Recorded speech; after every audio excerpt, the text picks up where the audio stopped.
Kami nanonood nila. Hindi ako nanonood.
Sumainyo ang kapayapaan.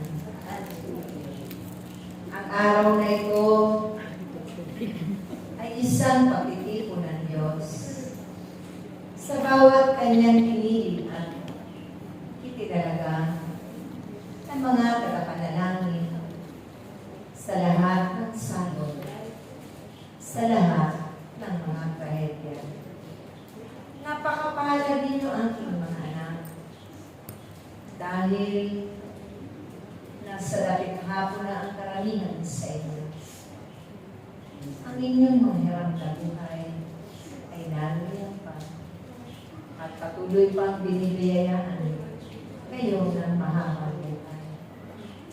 Biyaya ng kalakasan, biyaya ng karunungan at katalinuhan, biyaya ng pagpupuri at pagsamba sa Diyos na may pagkakaisa dahil ito ang kanyang kalooban.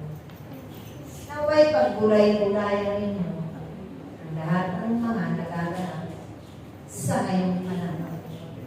Kung bakit pinahihintulutan ng Diyos ang mga bagay na ito sa iba't ibang dako ng sanlibutan.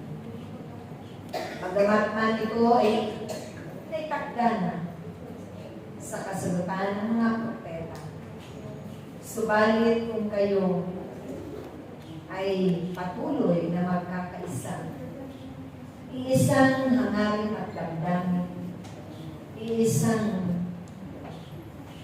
diwa ng inyong paglilingkod sa Diyos na may kalakip na kababaang loob at pagpapahalaga sa kapwa, na may kalakip na pag-iibigan sa isa't isa, paggagalanan at pagpapatawaran, pag-uunawaan at pagmamalasakitan. Na ito ang mga mahalagang bunga ng Banal na Espiritu Santo na ibig ng Diyos.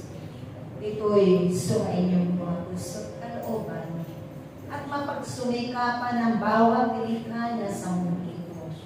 Iba't ibang ang lahi ang pinagmulan na naway maisa pamuhay araw-araw sa kanilang mga buhay.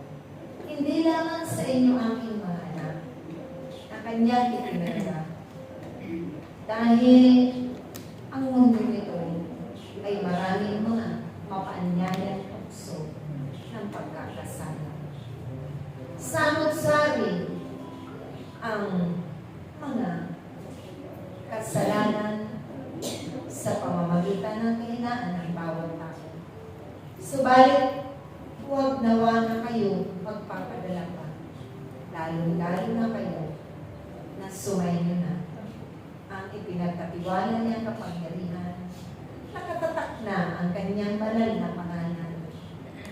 Kayo na ang pinagkatiwalaan upang magtaboy ng mga salot at manalangin, maging mga kaluluwa sa purgatorio at kaluluwa na gumagala-gala pa sa sanlibutan. Kaya ang salitang tiwala ay panindigan nawa ng bawat isa. Dahil kayo'y nanumpa at nakipagkasundo sa Diyos na sa pamamagitan ng bawat pagsusumita ng bawat isa ay magtulungan upang masigit pa na kayo ay bigkis ng kapangyarihan. Naway, ang lahat ng inyong gaganapin sa araw-araw ng inyong mga buhay ay maisang kamuhay ang aking mga aral at pakatatandaan lagi ninyo na kami ay sumasay. Ang mga anghel na aming ipinapadala ay hindi isa o dalawa lamang. Marami sila upang hawiin lagi ang mga salot na yan na tuwang ninyo sa pagsasalita ng makalangit na wika. At kailanman, ito'y maitatapoy ninyo. Hindi man kayo nagkatipon sa ganitong lugar.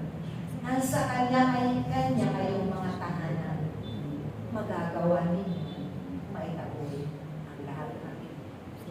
Kaya panaligan ninyo aking mga anak, pagkatiwalaan ninyo ang Diyos, at panampalatayanan ninyo na kami narito lamang.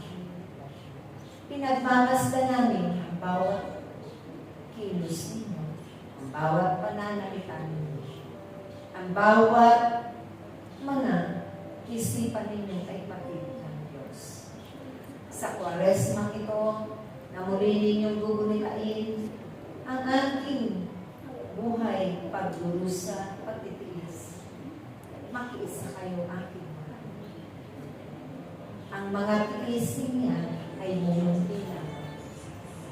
Ang mga paghihirap na yan at pag-inapis ay mumunti lamang.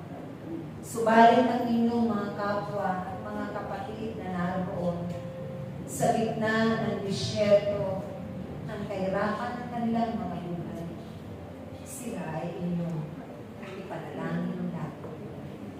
Magkaisa kayo, aking mga anak. Ako ang inyong Panginoong Jesucristo, nakabayubay sa krus na yan, na inyong binibigyan papugay sa pangalan ng Ama, ng Anak, at ng Anak, Espiritu Santo. Praise God.